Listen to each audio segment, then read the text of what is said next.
perjolakan dari diri kita sendiri atau dari orang lain. Tapi menurut saya itu hal yang sangat normal. Kalaupun misalnya saat itu keluarga saya tidak menerima, everything is okay. Kan niat saya adalah memberitahu. Saya tidak mau sampai nanti itu mereka ngerasa tidak dihargain, tidak dipandang. Kok saya keluarga tapi kamu Kristen kembali? Nggak akan mungkin, nggak akan pernah sih. Nggak akan mungkin, nggak akan pernah. Nggak akan mungkin dan tidak akan pernah. Beritanya soalnya masuk Kristen. Kembali ke agamanya ya. Mungkin ya memang saudara-saudara kita di sebelah situ mungkin kehabisan bahan mungkin ya Pak ya, untuk dipertandingkan atau kehabisan bahan untuk apalagi ya mesti diungkit dari Muslim ya. Jadi sepertinya kalau mereka melihat ada sesuatu yang kurang, jadi mulailah mereka cari dan mulai buat berita drama. Tapi sampai hari ini alhamdulillah saya tetap Islam dan saya akan sampai meninggal saya akan tetap Islam. Whatever it takes. Sampai meninggal? Ya sampai meninggal. Iya. Sampai ya meninggal husnul khotimah dalam keadaan Islam. Jadi saya tidak akan pernah kembali atau berubah agama. Yang dibayangkan oleh banyak orang selama ini adalah Cici kembali ke lingkungan sebelumnya, lingkungan keluarga, ya keluarga Kristen, ke Pontianak begitu.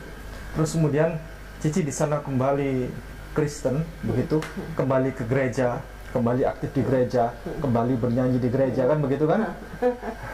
Kembali untuk beraktivitas peribadatan di gereja. Kemudian di bayangan orang-orang kemudian Cici itu mohon maaf nanti bertahun-tahun kemudian baru meninggal dalam keadaan Kristen, kan begitu kan? Di peti mati, pakai baju pengantin dan seterusnya itu. Iya, bayangan orang-orang seperti itu. Imajinatif ya? Iya. Very imajinatif. Iya. Oke. Soalnya muncul pemberitaan dari kalangan channel-channel Kristen, Cici Jesslyn fix itu masuk Kristen. Entah itu siapa yang mengawal. Justru saya nggak ketemu sih. Ya. Tapi mungkin banyak kayak di TikTok. Oh di TikTok. Banyak saya sekali. emang nggak. Saya emang bukan pemain aktif lah masuk ke dalam bagian situ. Tapi bisa saya yakinkan sebenarnya saya kembali ke Pontianak adalah pertama karena jika kita sudah mualaf itu kita wajib harus membina kembali hubungan keluarga kita. Dan alhamdulillah sebenarnya orang tua saya dan saudara-saudara saya, keluarga saya itu menerima. Bahkan sampai sekarang itu keluarga saya hampir satu keluarga besar saya sudah tahu saya masuk Islam dan memang penerimaan mereka so far malahan karena saya juga harus menghadapi ya, walaupun saya misalnya ada berdakwah keluar, saya juga tetap harus secara face to face harus bertemu dengan mereka dan harus memberitahukan. Maksudnya mereka tuh harus dapat ya, namanya juga kan manusia ya, harus dapat klarifikasi. Oh, I come to your house dan meminta izin lah istilahnya, memberitahu saya sekarang sudah Islam.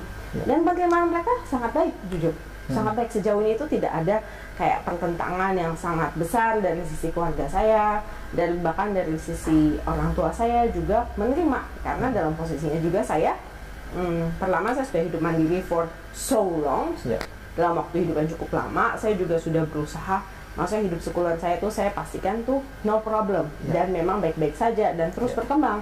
Dan memang saya kan orangnya cukup ambisius ya, saya memang cukup kuat berdiri di atas kaki sendiri. Oleh karena itu juga sebenarnya pengaruh keluarga memang cukup kecil, tapi tetap saya meminta restu mereka antara saya masuk ke dalam Islam dan untuk ya menyebarluaskan ya, namanya juga kalau kita sudah masuk Islam, mereka tidak boleh, apalagi dalam lingkungan keluarga, mereka cuma tahu dari sisi podcast. Mereka harus ngomong dengan saya dan mereka juga punya hak untuk menanyakan langsung kepada saya kenapa saya pindah. Justru beberapa even very tolerant dan mengatakan kayak it's okay gitu loh, it's no problem, karena banyak juga teman dan kalangan sekitar mereka juga Muslim. Dan keluarga saya juga keluarga yang cukup berbisnis ya, jadi ya straight business, dan bagi mereka tahu juga orang-orang Muslim itu baik, orang Muslim itu yang beretika, orang-orang yang baik, orang-orang yang kenal aturan. Dan saya tidak mendapatkan pertentangan besar dari keluarga-keluarga saya. Jadi ke Pontianak itu bukan untuk kembali harus ke gereja dan lain-lainnya, dan ini tidak, saya harus saya harus meng-acknowledge kepada keluarga saya, bukan untuk kembali kepada Kristen ataupun kembali menjadi istilahnya menjadi mata-mata langsung kembali memberitahukan Kristen kita seperti ini itu. Buat apa? Tidak ada untungnya sama sekali untuk saya, malahan merugikan saya berkali-kali lipat sebelum saya masuk ke dalam Muslim, jauh lebih merugikan lagi. Jadi tidak mungkin, tidak ada hal-hal seperti itu. Itu memang cuma imajinasinya mungkin para saudara-saudara kita di seberangnya, itu hal yang imajinasi. Iya. Ananda dikatakan bahwa dulu ketika masuk Islam, Jesslyn Tia Lestari telah menjual Yesus 2 kali, kan begitu kan? 2 kali? Kok bisa 2 kali? Oh, menyalibkan Yesus 2 kali, begitu kan? Menjual Yesus, terus menyalibkan Yesus 2 kali, kan begitu kan? Nah, kemudian berarti Cici Jesslyn dulu bersemangat sekali kan? Terus tidak menutup kemungkinan habis bersemangat begitu kan? Tiba-tiba ada satu momen ternyata namanya itu demotivation, ya, demotivation, sehingga burning out, akhirnya kembali Cici Jesslyn kembali ke Kristen. Soalnya ada seperti itu tuh ada. Ya, kecil tapi jumlahnya. Kecil jumlahnya karena tekanan itu biasanya dari orang tua. ada tekanan eksternal, terutama di kehidupan nyatanya. Dan sorry itu saya biasanya kalau base as I know itu adalah tekanan ekonomi dan lain-lain, tekanan keluarga yang menyebabkan ya. Tekanan keluarga. Dulu pernah ada Media. mualaf perempuan kan masuk Islam dengan bersemangat, motivasinya sangat tinggi dan sempat kesaksian dan seterusnya. Tapi begitu oleh keluarganya dipukulin, dibentak-bentak dan seterusnya, kami bersama kepolisian datang ke rumahnya, dia menyatakan masuk Kristen kembali, kan begitu. Nah, yang saya takutkan kemarin itu orang-orang Kristen bilang, alhamdulillah mungkin saya jauh lebih garang dibanding most of people ya. Jadi saya tuh sinisnya lebih kayak begini. Saya berdiri atas pendirian prinsip saya sendiri. Even if the word against me is okay, gitu. Karena memang yang terpenting adalah kan kita harus mempertanggungjawabkan hidup kita sendiri ya. We have to be responsible to our own life, and then every single decision we make juga harus berdasarkan kesadaran sendiri. Kita nggak bisa harus terpengaruh dengan keluarga, mau keluarga accept you as a Muslim or not.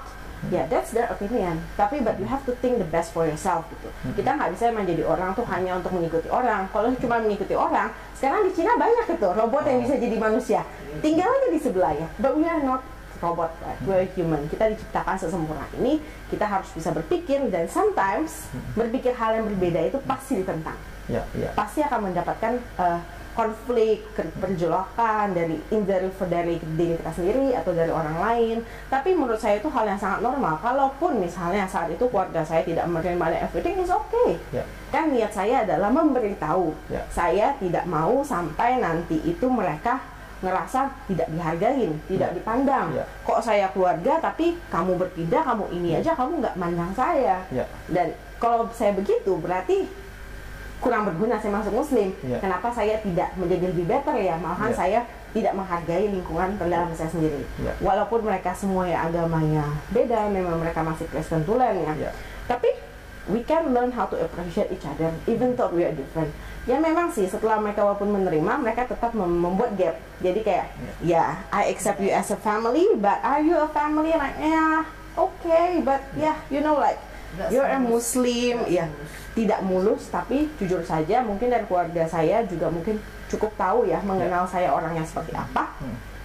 Kalian mau beritahukan 1001 alasan pun saya bisa kasih kalian 1 juta alasan lebih kuat. Jadi lebih baik tidak usah berdebat dengan saya gitu. Mendingan ya udah just take it or leave it, and they take it as that way. Dan menurut saya just let time goes by ya. Maksudnya yang akan bisa mengubah orang itu kan tindakan kita, keputusan kita, dan hasil dari hidup kita.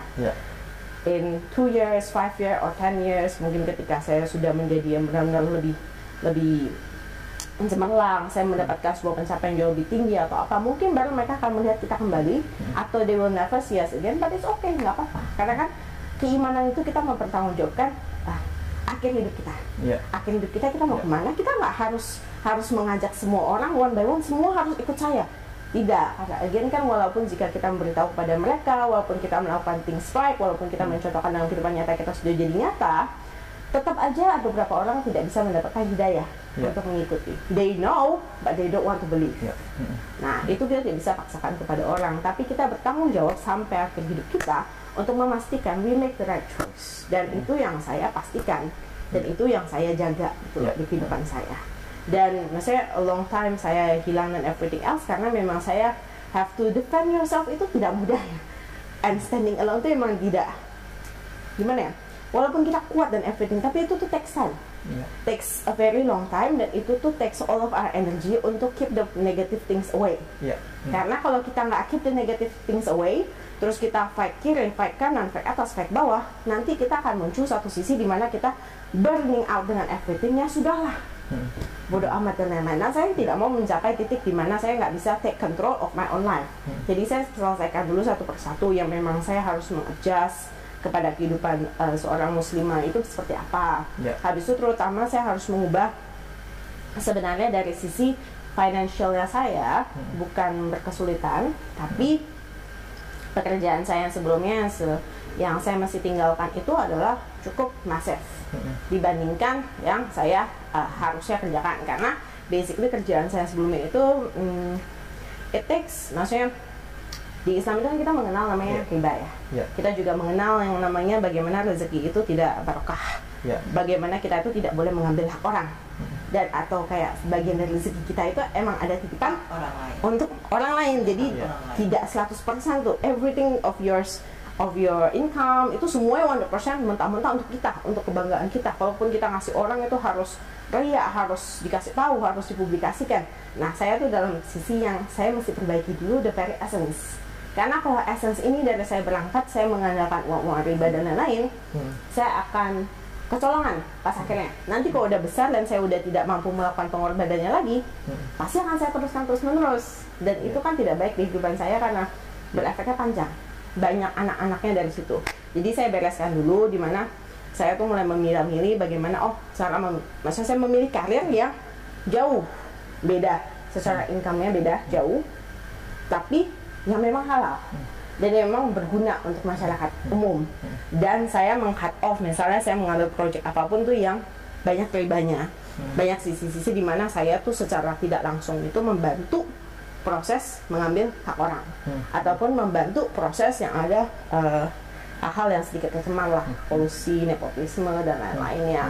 Memang nggak gampang ya, karena amount-nya itu besar, masif, dan ke saya ngerasa kayak lumayan sayang. Saya kan udah fight this far, tapi kenapa saya harus give up ya? Tapi beberapa kali saya ngerasa gimana ya, menikmati rezeki yang tidak barokah itu ya tidak baik juga kehidupan kita juga nggak akan berasa gitu loh. Dan saya akan jadi orangnya materialistis dan everything, dan jujur saya kan mesti memfight basicnya. Saya emang Chinese, dan kita di Chinese itu gimana ya, money is quite everything ya. For Chinese people tuh kita memang diajarkan fondasi untuk berdagang, berbisnis, harus sukses dalam kehidupan ini dan itu, yang kadang membuat kita itu menerobos lain-lain yang harusnya nggak boleh. Ini tuh udah berlebihan, ini tuh hak orang. Kalau kamu ambil, oke, today no problem, tomorrow no problem, another 5 years, even 10 years no problem. Tapi kan do you ever think kalau memang saya mengambil uang-uang besar tapi yang jumlahnya itu istilahnya bukan perdagangan murni ya, bukan take and give, istilahnya saya itu mengambil seperti bunga, tapi bunga yang tidak make sense ya, paling gampang cara deskripsikannya, itu kan saya mencuri secara tidak langsung. Semakin banyak saya curi, just think about it, hak siapa sebenarnya saya curi? Apakah itu akan berpengaruh kepada generasi sesudah saya, anak-anak saya? Jangan sampai nanti saya masa tua ternyata selama ini saya tuh menikmati hal-hal yang buruk gitu loh, yang akan berefek berkepanjangan. Nah itu yang saya hindari. Mumpung saya masih muda, mumpung saya masih mudah meng-cut off, dan menurut saya pengorbanannya walaupun saat ini rasa susah, tapi it's the matter of time.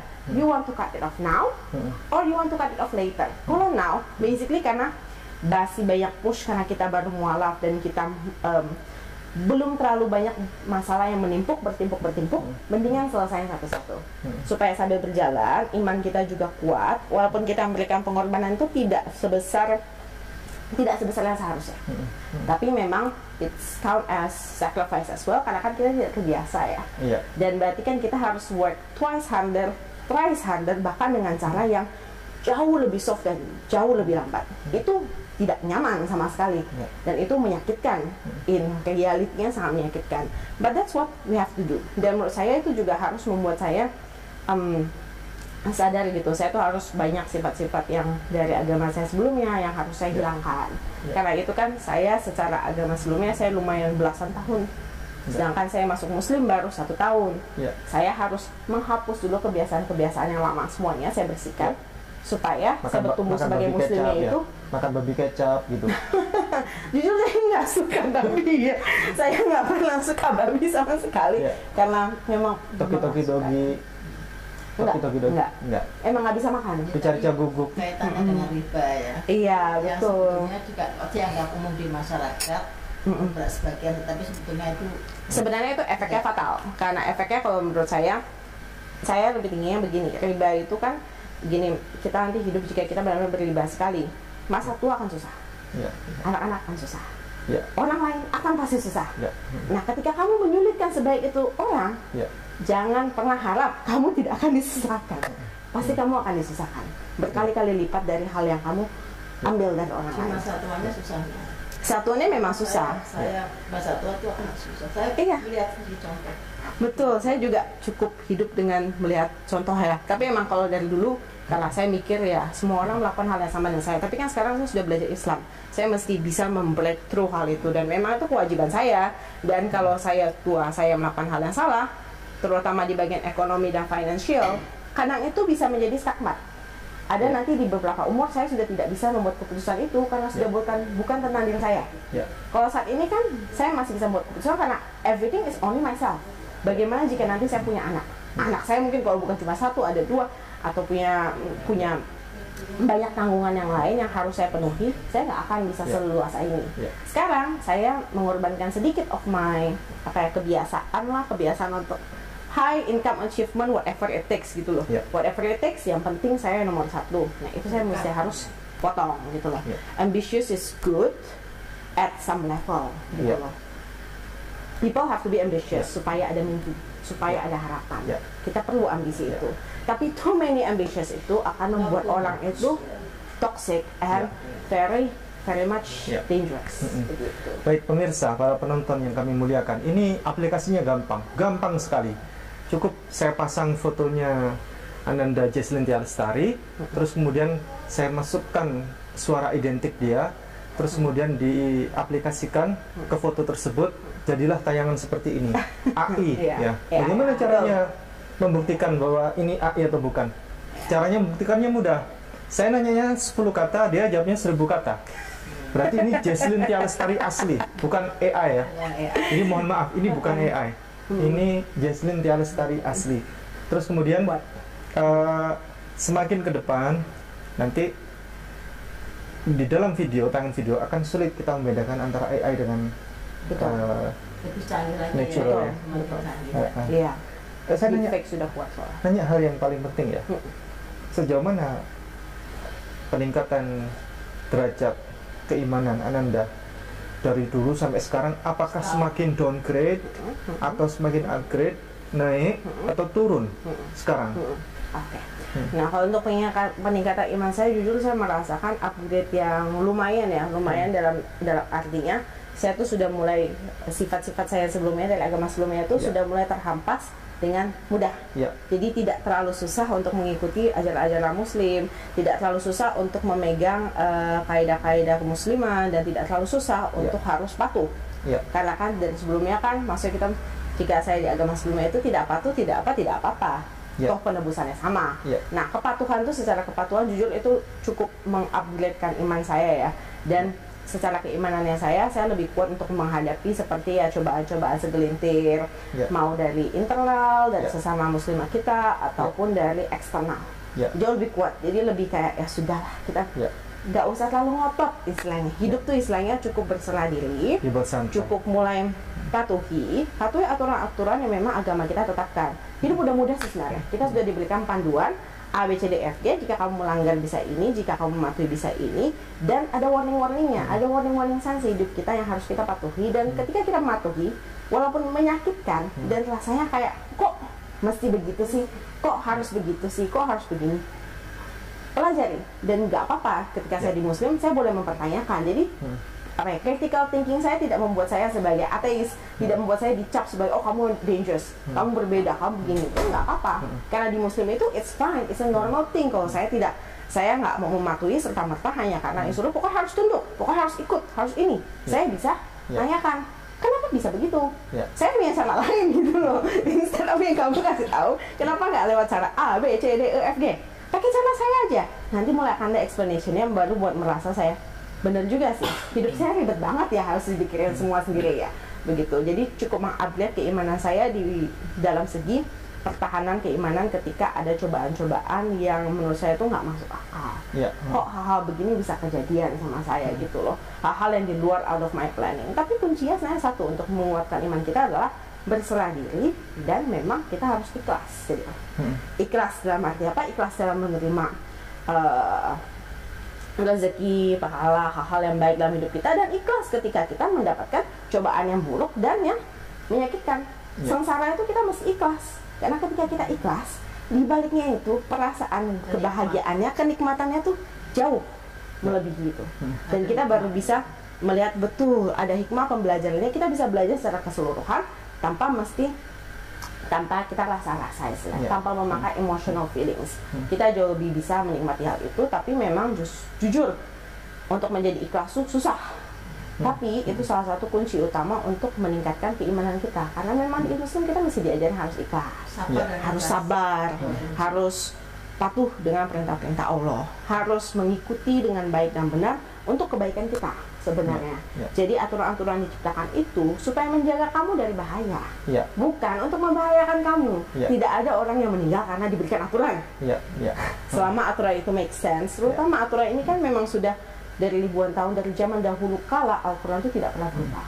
Tidak ada namanya revisi kesekian kali, tidak ada namanya versi, oh sekarang versi sudah baru, sekarang sudah tahun 1000, tahun 2000, tahun 3000, tidak ada. Selamanya dari ujung ke ujung kita tetap harus belajar cara membacanya, dan bacanya semuanya sama. Dan yang aplikasinya juga sebenarnya mudah di hidup manusia. Cuma memang manusia kita ini ya, emang diciptakan tuh nafsu kita dan hati kita ini ya, kadang memang cukup mengganggu ketika memang bergejolak, godaan, kita merasa lelah, kita merasa burn out dengan kenapa kondisi hidup saya seperti begini. Nah kuncinya gampang, ikhlas. Ketika hal itu berat, sabar. Ketika kamu sudah melakukan, habis itu ternyata kurang sempurna, atau misalnya kita sebagai mualaf kita mengaplikasikan yang kurang benar, belajar lagi.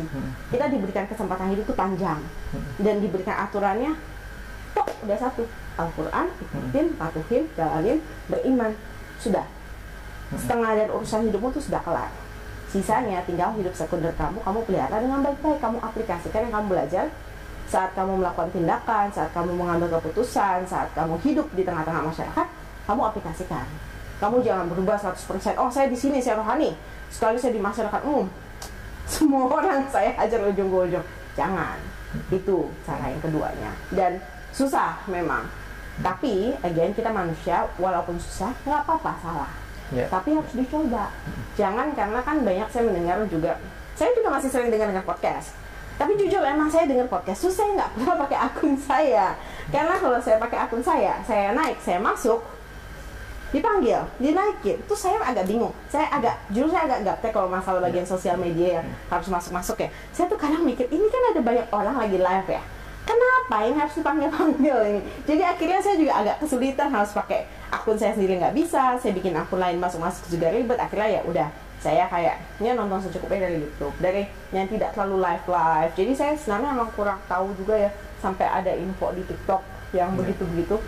Karena jujur kalau saya sekali masuk, saya sekali on, banyak instrumen saya. Padahal saya kan juga banyak belajar, dan pembelajaran dari sosmed, dari TikTok atau apa itu kan singkat dan enak ya, masuk keluar.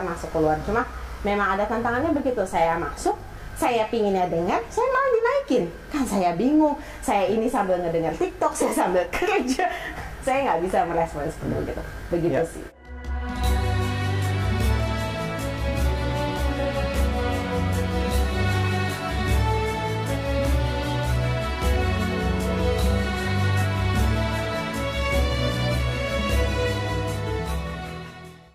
Karakter pada umumnya orang Indonesia adalah bahagia ketika melihat orang lain bahagia, tambah bahagia kalau melihat orang lain susah.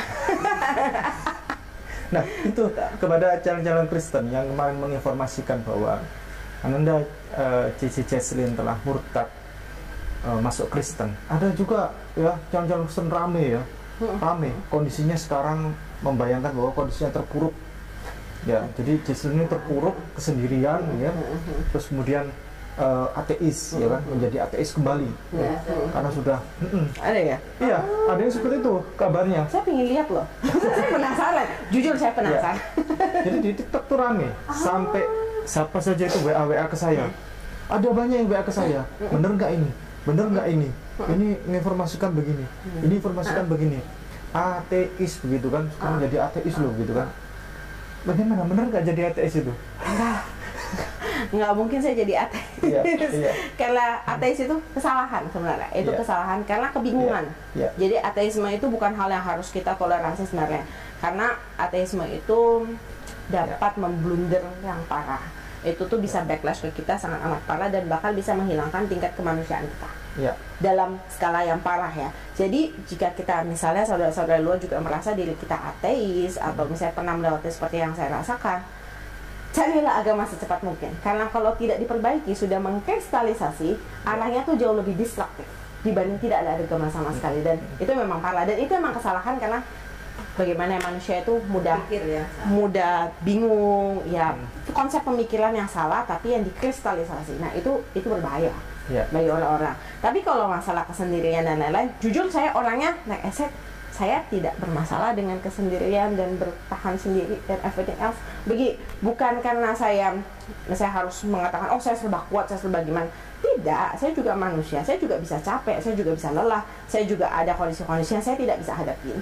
Tapi istilah saya, kenapa kita nggak perlu takut kesendirian atau perbedaan?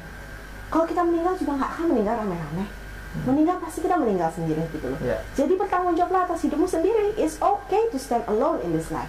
Memang most of the things yang we do through our life itu harus ditentukan oleh keputusan sendiri. Jangan sampai kita di drive dengan orang lain. Karena every single people have their wants in us. Every single people have a motive to us. The only person that will guide you very very well itu the first one yang paling utama ada Allah. Yang kedua dirimu sendiri. The choice you make. Jadi saya nggak takut dengan yang namanya kesendirian, nggak dengan ini, nggak dengan itu, nggak dengan apa. It's okay. We doesn't need that. It's not necessary at all harus benar-benar beramai-ramai dan lain-lain. Setiap manusia itu semakin one person mempunyai sebuah pendapat yang sangat amat berbeda, we have to think about it. Benar nggak pendapat itu? Benar nggak sudut pandangnya dia? Because every single human itu kan berbeda kapasitinya. Kemampuan otak yang kita pakai juga berbeda-beda kan. Jangan-jangan they are creating something new. Jadi di dunia itu terlihat ya sangat aneh, sangat unik, sangat salah. But if that happens to people like me, it's okay, nggak apa-apa. Everything is weird before it's normal, right? Semua hal yang kita tahu di dunia ini yang sekarang kita tahu 200.000 tahun yang lalu itu tidak diketahui dan memang aneh. Dan begitu juga menjadi manusia yang kesendirian, misalnya harus kayak seperti saya bilang, saya kan memang sering mengatakan saya kayak hidup mandiri dan everything else. Itu bukan berarti kita mengandalkan 100% kekuatan kita, tapi kita harus bisa hidup mandiri. Kenapa?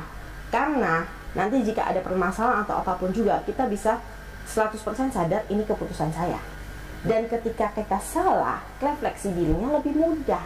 Tidak perlu, oh iya, saya melakukan keputusan ini gara-gara dia nih konsultan saya begini nih, gara-gara dia nih kasih tahu saya begini, makanya saya begini. Karena manusia itu sangat mudah untuk mengoper kesalahan. Lebih mudah melempar kesalahan dibanding diambil terus bilang, ya emang saya salah sih, memang saya salah pilih sih. Begitu. Itu kenapa menurut saya berdiri sendiri. Maksudnya terutama kita perempuan juga harus kuat, harus punya prinsip hidup. Karena by the end kita pasti salah. Ketika kita salah, kita harus refleksi diri. Kalau semuanya hanya berasal dari dirimu, lebih mudah melakukan refleksi dibandingkan ada banyak masukan-masukan yang mempengaruhi semua keputusan kita. Begitu. Ya, baik. Setiap para mu'alaf pasti akan belajar banyak tentang habit ya. Habit, bagaimana perubahan habit itu harus di-maintain, di-constantly harus berusaha dijadikan kebiasaan. Jadi yang dulunya kebiasaan awal kita tuh harus dihapus, harus di-remove dulu.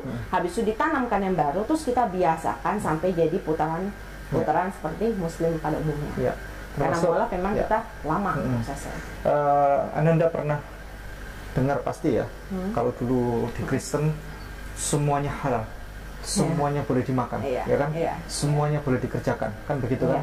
Karena semuanya sudah ditebus oleh Yesus, digenapkan oleh Yesus di tiang gantungan di salib itu kan. Nah, sehingga apapun boleh dimakan, ya kan? Juga nggak perlu sunat ya kan? Iya, iya. Nggak perlu nggak perlu sunat, nggak perlu berjilbab, nggak perlu dan Iya, seterusnya, betul, karena semuanya sudah ditebus oleh Yesus di tiang kayu salib. Semua boleh dimakan, babi boleh dimakan, hammer juga boleh diminum dan seterusnya. Kata Paulus boleh makan apa saja kan begitu. Nah, bagaimana pandangan Cici Jesslyn seperti itu? Kan Kristen ngapain sulit-sulit jadi Muslim? Muslim itu terlalu banyak larangan, ini nggak boleh, ini nggak boleh, ini nggak boleh ya. Untuk perubahan seorang mu'alaf, membiasakan diri dari tradisi lama menuju ke tradisi baru yang diajarkan oleh Tuhan ini, bagaimana menurut Anda? Kalau perubahan tentang material seperti yang haram dan tidak haram, jujur kalau dari makanan itu mudah ya, kan tidak ada ruginya juga, kita hanya mengeliminasi satu di antara jutaan makanan, itu mudah, dan tidak mabuk, tidak meminum alkohol, tidak meminum hal-hal yang bisa memabukkan, itu sebenarnya good for us, karena ketika manusia itu mabuk, you out of control. Ketika you out of control, hal-hal yang kamu lakukan itu pasti tidak bisa dipertanggungjawabkan. Itu kenapa? Betul, matter of evil, dia akan membuat kita melakukan hal-hal yang jahat, bahkan hal-hal yang melukai diri kita sendiri. Itu kenapa tidak boleh. Sebenarnya cukup mudah. Itu cuma perlu kita belajar sedikit, terus menerima. Memang tidak boleh karena tidak baik untuk kita, bisa menyakiti diri kita, seperti juga kita seperti memakan babi dan lain-lain ya. Dari sekian banyak binatang, boleh coba dipelajari ya, mungkin bagi orang-orang Kristen di sebelah itu ya. Salah satu binatang yang paling banyak menyebabkan virus adalah percampuran babi dan kelelawar. Jika dicampurkan atau misalnya babi terkena atau apa-apa, itu paling mudah menginfeksi atau memang banyak. Misalnya ketidakmatangannya bisa membuat sakit dan lain-lain, itu pasti ada alasannya. Kenapa? Boleh dicari dulu. Jadi sebelum langsung bilang, aduh nggak enak, nggak boleh makan ini, kan yang lain tidak dilarang. Hanya satu, karena memang ada keharamannya dan sisanya tinggal dipelajari. Scientific semua akan menunjukkan kenapa tidak boleh dan lain-lain. Dan bagi laki-laki, kayak kenapa mesti sunat, sekarang scientific bahkan mendorong orang untuk melakukan, ya, karena untuk mencegah penyakit. Jadi semua hal yang saya dilarang dalam Al-Quran itu tidak semerta-merta itu dilarang. Tidak seperti di agama sebelumnya saya adalah, oh nggak boleh karena kamu harus percaya. Di Islam itu jika kamu nggak terima, tanya aja. Saya juga sering kok, misalnya barangnya saya nggak terima, menurut saya tuh kok bisa begini sih, saya dari kecil nggak pernah belajar kayak gini. Nah itu dia kenapa kamu mualaf. Kadang saya kasih tahu diri saya sendiri, kayak kamu mualaf karena memang ini salah. Dan perbaikinya mesti pelan-pelan, mesti sabar, tidak boleh diterima dengan sisi egonya kita. Loh, saya kan seumur hidup tidak pernah melakukan ini, saya kan seumur hidup mudah. Iya, memang karena seumur hidup kamu salah, terus sekarang kamu kasih kesempatan, terus kamu mau salah lagi. Begitu, jadi memang harus banyak refleksi diri dan menyadarkan diri sendiri bahwa kita itu mempelajari hal yang benar.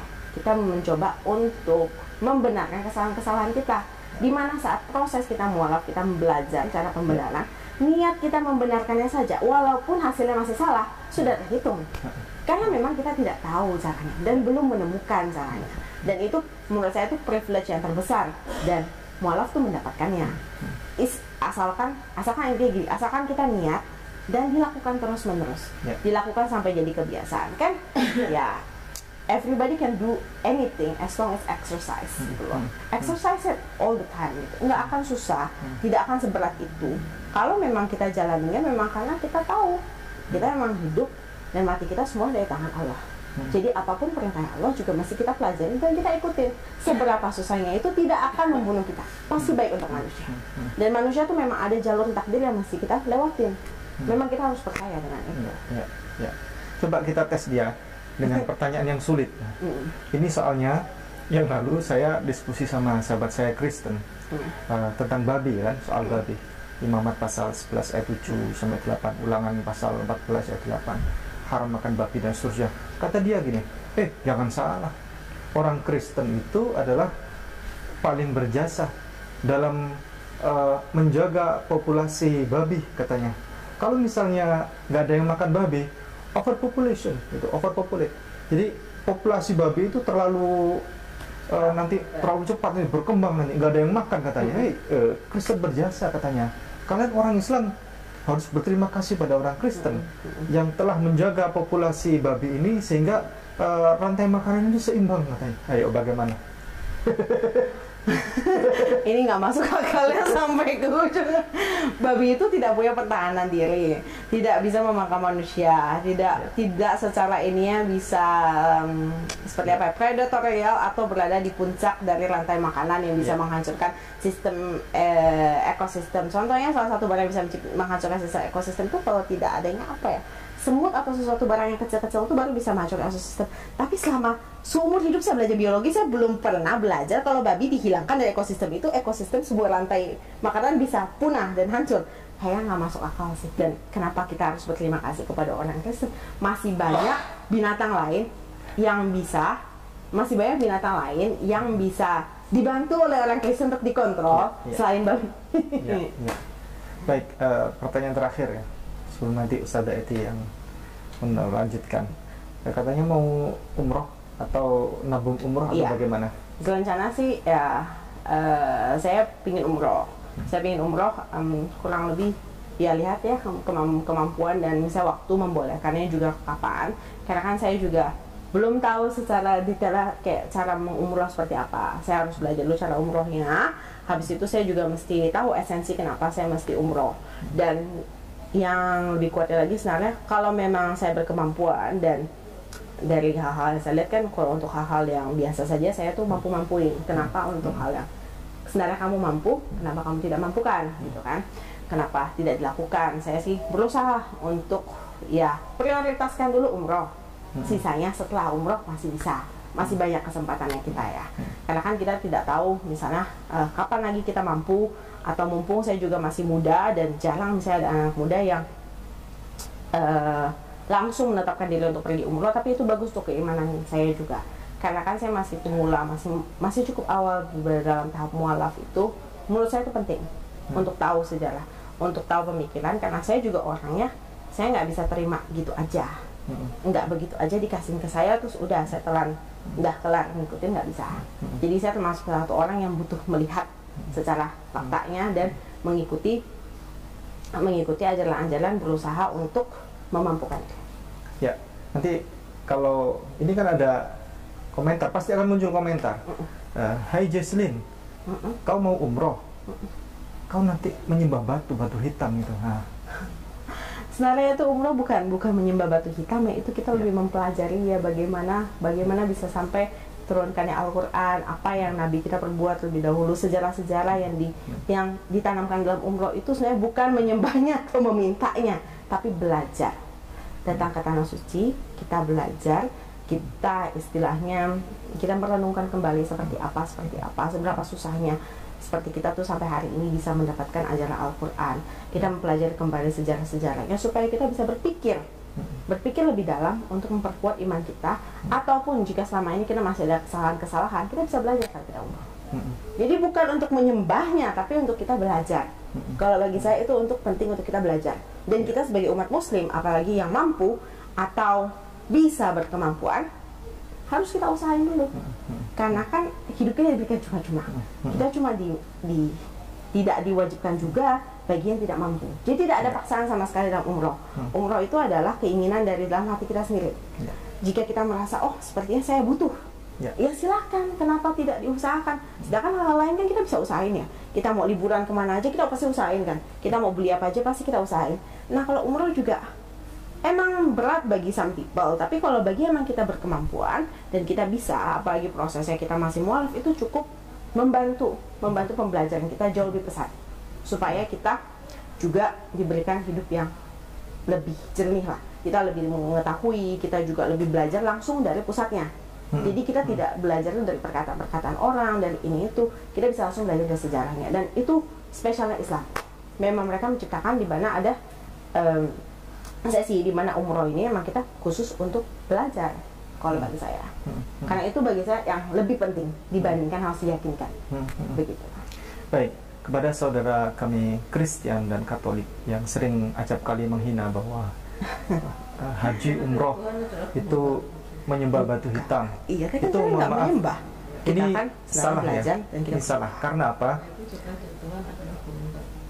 Sebenarnya Ka'bah itu ya, Ka'bah atau di bangunan yang berbentuk cube itu adalah arah arah kiblat. Betul. Dia arah, dan itu adalah Jadi simbol. sebenarnya tidak ada penyembahan di Ya, dalamnya. itu simbol persatuan umat Islam. Sama dengan Yahudi. Ya, sebenarnya Yahudi dan Islam. Yahudi juga kan Muslim dulu kan. Dulu Yahudi Muslim. Ya, Satu itu kan. sama seperti Muslim dulu juga arah kiblatnya pertama kan ke Yerusalem, ya, ke tempat. Ya. Lalu zaman Rasulullah ada perintah wahyu dari Allah untuk berganti way of life kan. Ya, berganti arah kiblat. Jangan ke Yerusalem kata Allah. Ganti, pindah ke arah Masjidil Haram, kan begitu. Dia cuman arah saja. Arah saja. Dan memang tidak ada Saat penyembahan. bendera kita menghadap ke Iya. Betul. Kita kalau ada upacara bendera, bukan kita menyembah benderanya, tapi kita memang di situ ada Menghormati arah, sebuah ya. esensi. Menghormati sebuah esensi. Betul, menghormati sebuah esensi supaya kita Ya. mengenang kembali kemampuan manusia tertinggi lah. Bandingkan kalau seandainya ada ajaran agama yang tidak ada kiblatnya, coba. Ada yang hadap sana, ada yang hadap sana, ya kan? Sudah ada sih, kacau Kacau kan? banget. Nah, seandainya ada umat Islam, terus kemudian dia di depan ini Masjidil Haram, ya. Ya, Allahu Akbar, tipis sekali antara kekufuran dengan ibadah itu.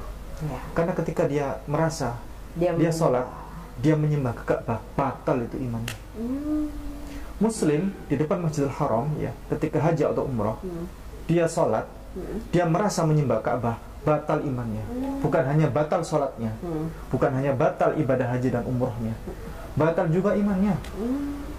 Tipis sekali. Jadi Ka'bah itu hanyalah arah Penunjuk saja. arah. Penunjuk arah. Dan pernah ada di Amerika sana, dulu viral, ya. Ada seseorang yang masuk Islam diwawancara waktu itu.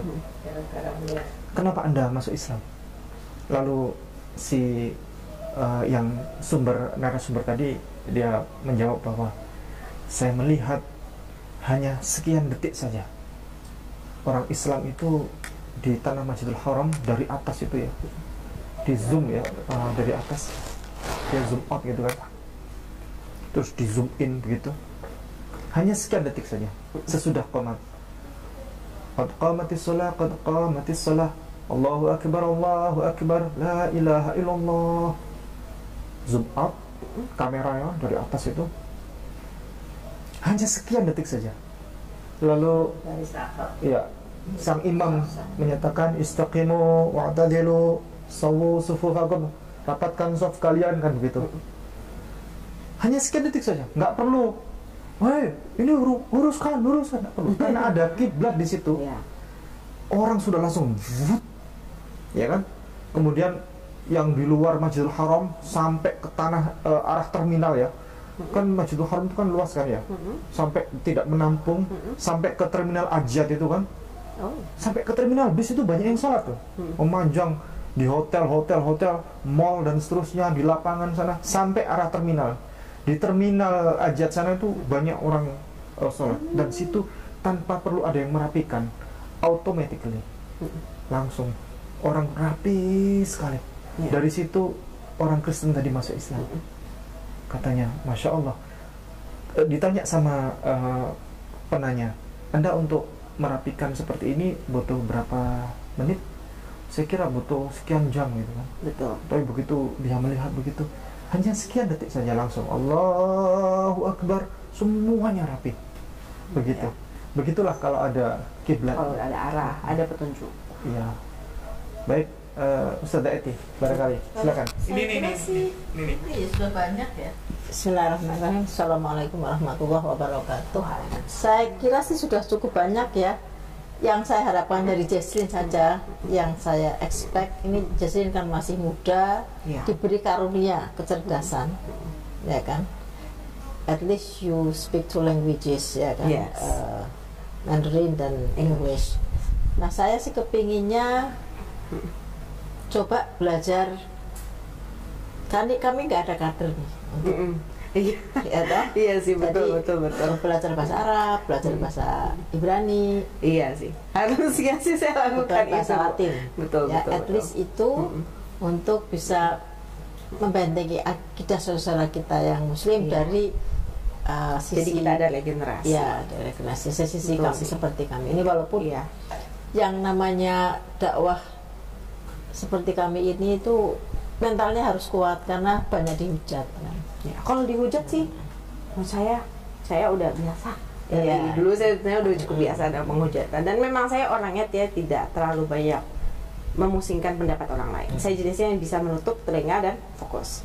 Tapi memang secara ilmu itu lama untuk Ya, memang dibangun, harus dan kan belajar. maksudnya saya juga cukup berhati-hati untuk menyebarkan pendakwaan saya, dimana juga jadi salah satu alasan misalnya kayak sebelum kayak dalam berapa bulan ya, berarti saya off ya, hampir setahun itu di Instagram saya tuh nonstop manggil, harus minta ke masjid, minta misalnya ada juga panggilan hanya untuk sharing kepada kaum ini, kepada kaum itu, kepada kaum khalayak umum lah. Kadang-kadang saya itu ada beberapa yang saya coba terima, tapi mendekati hari akhirnya saya tuh agak worry, agak takut, karena pertama kan ketika kita ingin menceritakan, kalau memang pengalamannya terbatas kepada sharing, saya mampu dari sudut pandang saya. Tapi jika memang sudah menanyakan tentang ilmu keislaman yang dalam, jujur, lebih baik Anda tanyakan Ustadz. Karena takutnya saya rancuh, atau takutnya saya sok tahu, atau takutnya keislaman saya belum sedalam itu, ilmu yang saya pakemin belum sedalam itu, karena Islam itu dalam. Dan benar-benar whole study lesson yang luar biasa, lengkap dan dalam, dan emang harus dipelajari, dihafalkan sampai kita, dan sebenarnya menghafalkan ajaran Islam cukup mudah ya. Menurut saya lihat itu cukup mudah, tapi memang banyak dan banyak itu diaplikasikannya itu kadang bagi kita yang mualaf, diaplikasikannya itu kayak kita pikir gimana caranya bisa begini ya. Jadi kadang memang masih kita pikirkan dulu, tapi jika dipelajari terus menerus sebenarnya mudah, karena memang basically dari Al-Quran sendiri diciptakan bahasa itu cukup mudah untuk dihafal, tapi memang harus dipraktis setiap hari seperti yang lain-lainnya ya. Jadi harus sampai menurut saya kemampuan untuk bisa untuk benar-benar berdakwah penuh juga membutuhkan ilmu saya sampai saya di luar otak, tanpa saya berpikir dalam, saya tahu jawabannya, barulah saya cukup layak untuk bisa menjawab. Karena begini ya, bagaimanapun juga saya juga manusia dengan ilmu yang terbatas dalam segi keislaman, lebih seperti hal-hal literatur, karena masih baru, dan literatur itu butuh hafalan, butuh hafalan yang kuat, dan butuh hati juga yang untuk memahami secara mendalamnya, dan jangan sampai ditafsirkan diri kita sendiri. Itu yang paling pentingnya juga kalau kita belajar beragama ya. Jadi saya tidak mau hanya untuk demi kayak ketenaran, kevilalan, saya nggak butuh, karena in fact saya nggak apa-apa. Saya hilang setahun, saya hilang 2 tahun, karena memang bukan itu yang saya cari. Tidak apa-apa, saya tuh tidak butuh kevilalan dan apa-apa. Nobody want to hear this juga, is okay, I'm just telling you gitu loh. Anda mau ikuti, alhamdulillah. Anda tidak mau ikuti, tidak apa-apa, cari lagi. Kalau Anda tidak setuju juga, is okay. Tidak ada paksaan apapun. Jadi bagi saya tuh, saya nggak mau sampai dijudge bahwa, oh seperti yang kemarin-kemarin saat saya viral kan, saya juga banyak, saya refleksi diri ya, saya lihat ya. Kevilalan itu, it's two sides of coins. Saya sudah warning juga. Iya, two sides of coins. Satu, depan itu it's good, you can tell your side of story to people. Second side it's bad, it comes with the consequence gitu loh. Pasti ada orang yang ada orang juga yang ingin menjahati, ataupun kadang kita juga salah kata atau kita salah kontrol, karena memang kemampuannya masih belum mencapai titik ke ustazah atau ustadz-ustadz, kemampuannya masih minim. Jadi cukup berbahaya jika Anda mulai mengkupas-kupas bagian-bagian dalam. Kita memang dari Kristen kita bisa menceritakan bagaimana pengalaman kita mualaf, tapi just stand by that gitu. Dan in a lot of cases, biasanya pertanyaan ketika kita sudah masuk ke ruang publik ataupun kita sudah berusaha untuk mencapai ketenaran, kevilalan, everything, mereka tidak akan hanya bertanya dalam sisi kemualafan. Mereka akan mencoba kiri, kanan, atas, bawah. Bagi orang ambisius seperti saya sadar diri kenapa saya mesti stop, karena takutnya saya ambisi. Saya ambisi melebihi kemampuan saya paksa ego saya masuk, ajarannya jadi salah tanpa out of control. Jadi itu menurut saya lebih baik saya belajar dulu dengan baik secara tahap per tahap supaya saya kuat, dan ketika saya ngomong saya pastikan mau angin topan badai apapun gak akan bisa menerpa. Karena menurut saya, misalnya pengalaman hidup saya bekerja juga seperti itu, saya belajar juga seperti itu, dan so far it saved me sampai ke titik ini. Bahkan titik saya mualaf itu, kemampuan saya menyelamatkan saya dalam banyak sisi, karena emang itu juga anugerah saya diberikan talenta oleh Allah, emang kemampuan kecerdasan, memang kemampuan IQ. Nah itu harus saya gunakan dengan baik dulu, saya asah sampai tajam. Istilahnya kalau mau pergi perang itu senjata tuh harus lengkap, nggak bisa setengah-setengah. Setengah-setengah itu udah pasti ya bad lah, bad results on that. Jadi lebih baik Anda sudah tajam, Anda sudah kuat. Dan saya maunya tuh begini, jangan sampai nanti saya keluar berdakwah yang kayak kemarin-kemarin kenapa saya off. Anda jangan sampai saya keluar berdakwah karena saya melihat terlalu banyak ya. Saya sekali ngecek kok jadwalnya agak timpang. Saya kebanyakan aktivitas rohani, saya kebanyakan memenuhi panggilan podcast and everything, it's good. Tapi on another side, coba kamu pikirkan, kamu tuh tidak bertanggung jawab atas hidup kamu. On people that you suppose, yang kamu janjikan tanggung jawab kamu lalaikan. Itu juga salah gitu. Jadi memang harus mencapai kestabilitas. Istilahnya kita setelah dalam Islam ini kan sudah ada panutan ya. Sosok yang kita panutin Nabi Muhammad. Ya, dan Nabi Muhammad bertanggung jawab atas kehidupan rohaninya dan kehidupan sekulernya. Dua-dua itu harus seimbang. Kenapa? Karena ketika kita di kehidupan, misalnya kita terlalu baik berdakwah, tapi kehidupan sekuler kita tidak baik-baik saja. Kita tuh manusia, kita bukan robot, kita tuh bukan Tuhan. Kita bisa jatuh dan sangat mudah untuk menjatuhkan manusia. Itu kenapa Nabi Muhammad memberikan kita contoh hidup sekuler itu harus diperhatikan, tidak bisa ditinggalkan. Betul. Dan tetap harus menjalani kehidupan kita sekuler, sukses dalam kehidupan sekuler, mengikuti ajaran-ajaran Islam yang benar, supaya kita tidak mementingkan diri kita sendiri. Karena di ajaran Islam kan salah satunya ajaran yang memprioritaskan kita tuh harus peduli terhadap sesama. Sesama itu adalah tanggung jawab kita juga. Karena kadang kita menjadi tanggung jawab orang. Jadi manusia itu, kenapa manusia dibilang makhluk sosial? Memang karena sebenarnya itu belajar dari Islam. Islam cukup mengajarkan kita banyak hal-hal seperti itu. Itu kenapa ya kalau saya langsung masuk ke dunia pendakwaan dengan kemampuan saya yang masih mualaf awal, bahaya. Nanti yang akan saya kejar lah apa? Ketenaran, popularitas, uang, saweran dan lain-lainnya. Dan itu kalau udah sampai masuk ke daerah itu, mau keluar dan menarik image-nya itu susah. Tertanam di pikiran semua orang itu susah bisa mengubah. Lebih baik sebelum Anda yakin Anda bisa benar-benar berdakwah bukan untuk motivasi uang, bukan untuk motivasi tenar, bukan untuk motivasi harus jadi artis. Lebih baik Anda belajar dengan baik, belajar untuk rendah hati dan belajar. Dakwah itu penuh pengorbanan. Dakwah itu bukan naik sebagai an artis. Dakwah itu bukan naik supaya jangan sampai kita tuh dicap juga menjual agama dan lain-lain. Tapi kita tuh men-sharing. Kita memberikan ilmu pengetahuan kita ataupun kita memberikan sharingnya kita kalau kita masih belum kuat untuk memberikan orang lain ilmu yang lebih dari yang mereka ketahui. Itu sih bagi saya. Oke, jadi intinya memang step by step ya. Dan semoga keinginan umroh akan segera terwujud. Amin. Karena di sana nanti kita seperti tadi Ka'bah nanti ada masjid kiblatain, masjid di mana ada dua kiblat.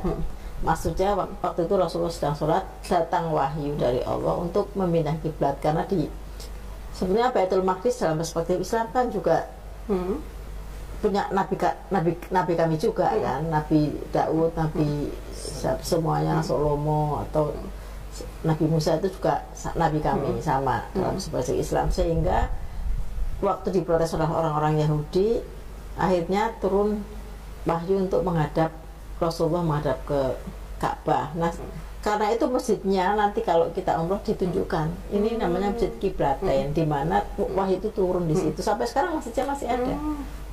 Jadi memang banyak kita nampak tilas lah segala hal tentang kehidupan Rasulullah, banyak belajar.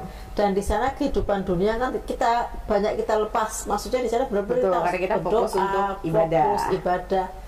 Once in a lifetime lah kita. Once in a lifetime at least masih diprioritaskan dulu. Iya, kita betul-betul once in a lifetime kita benar-benar memikirkan kedekatan dengan Tuhan ini. Iya. Ada quality time kita dengan Allah pada saat kita umroh itu loh. Jadi orang misalnya hal-hal duniawi, pakaian mahal, apa itu sudah disingkirkan dulu. Iya. Di situ semua orang hanya berdoa, meminta, menangis. Ya itu namanya kita punya quality time dengan Allah di situ ya. Kalau kita umroh ya, itu aja, bukan menyembah batu, karena batu Ka'bah pun kalau dibersihkan juga diinjak, batu juga diinjak-injak nggak apa-apa, karena cuma ada historinya di situ. Histori yang sangat berkesan pada saat ada histori yang mengubah dunia inilah. Iya, jadi sehingga sampai sekarang orang Muslim pun menghormati batu itu bukan untuk disembah. Dihormati karena ya memang kita Sama kalau Piala Dunia menang orang itu apa? Negara Piala Dunia kan ramai sekali kan. Pemenangnya negara Brasil misalnya kan luar biasa. Sampai pialanya dicium kan. Saking tapi bukan disembah pialanya sebenarnya, itu esensi terima kasihnya dan kayak esensi kebahagiaan. Sama itu maksudnya begitu, tidak ada karena Islam adalah monoteisme 100% ya, sama dengan Judaism. Jadi tidak ada menyembah selain Allah gitu ya. Ini mungkin banyak yang salah paham di situ. Dari saya kira cukup. Baik, ini saya akan berikan ilmu tambahan terakhir. Mungkin ini satu poin ya, satu poin ilmu yang bisa menjadi bekal Ananda Jesslyn Tia Lestari sebelum nanti berangkat umroh kan begitu. Bahwa mungkin pernah mendengar istilah tembok ratapan. Pernah ya. Tembok ratapan di mana ada orang Yahudi ya, jambangnya panjang begini kan, ada yang pakai topi kan, terus kemudian ada yang mengenakan seperti sorban ya, ditutup di bagian kepalanya, kemudian dia sambil beribadah sambil banggut begini, hiqqo mamtaqim fakhullu muhammadin zahdadi wa zara'i binut Yerusalem ya kan, hiqqo mamtaqim sambil banggut gini, fakhullu muhammadin zahdadi wa zara'i binut Yerusalem. Itu apakah orang Yahudi itu menyembah tembok ratapan? Ya, karena disebut sebagai tembok ratapan, orang menganggap ia meratap, ya kan? Ia meratap. Nah, sebenarnya esensinya bukan menyembah itu kan, tapi karena memang arah kiblatnya ke sana. Coba saudara kami Kristen dan Katolik yang tidak punya arah kiblat, Anda yang mengklaim katanya mengikuti pola Yahudi, coba orang Yahudi itu menghadap kiblat. Salah satu ciri agama tauhid itu ada kiblat. Agama tauhid cirinya ada kiblatnya. Ya, kenapa Anda saudara kami Kristen dan Katolik itu tidak memiliki kiblat? Begitu kan? Nah, orang Yahudi itu begitu. Dia sebenarnya bukan meratap di situ. Bukan menyembah tembok itu. Tembok itu dulu kan pernah itu tembok kejadian kan? Bait suci itu kan kelilingnya besar, dihancurkan, yang tinggal tepi barat itu yang tersisa tidak dihancurkan, sehingga walaupun tinggal tepi barat, kan itu yang bisa mereka menghadap ke sana. Sisa bangunan, sisa itu saja yang itu bisa. Sisa bangunan hanya di situ, hanya seperti pagar itu kan, tembok itu aja satu garis itu saja sisanya, merupakan sisa dari bait Allah zaman dulu, sehingga orang-orang tahu itu sisanya yaitu kiblatnya. Nah, seandainya di Ka'bah itu, di Masjidil Haram itu, naudzubillah min dzalik ya, sementara orang-orang ada yang ingin menghancurkan Ka'bah misalnya hancur rata sudah, tetap menghadap ke situ. Tetap orang umat Islam seluruh dunia tetap menghadap ke arah kiblat. Bukan menghadap ke arah bangunannya itu, bukan, karena itu kiblatnya begitu. Arah kiblat. Nah, agama Islam itu merupakan agama pewahyuan. Itu luar biasa. Nabi Muhammad itu berangkat atas nama wahyu kan. Apa-apa perintah atas nama wahyu dia kerjakan. Allah memerintahkan agar berganti haluan, berganti arah kiblat. Seandainya sampai sekarang umat Islam itu, ini hikmahnya ya, seandainya umat Islam di seluruh dunia sampai sekarang menghadap ke arah Yerusalem, sementara Yerusalem sekarang itu menjadi sengketa ya, konflik, perebutan dan sebagainya. Itu Nabi Muhammad itu sudah dapat wahyu, pewahyuan kan, maka Allah memerintahkan pindah, gitu kan, pindah arah kiblat. Nah, disitulah hikmahnya terbesar ya. Baik, demikian, terima kasih, kita akhiri. Barakallahu fikum. Anda hilang lagi, tidak apa-apa. Hilang lagi. 2 tahun, 3 tahun nanti, ayo kembali lagi. Ya, kita ngobrol lagi. Hilang lagi, tidak apa-apa.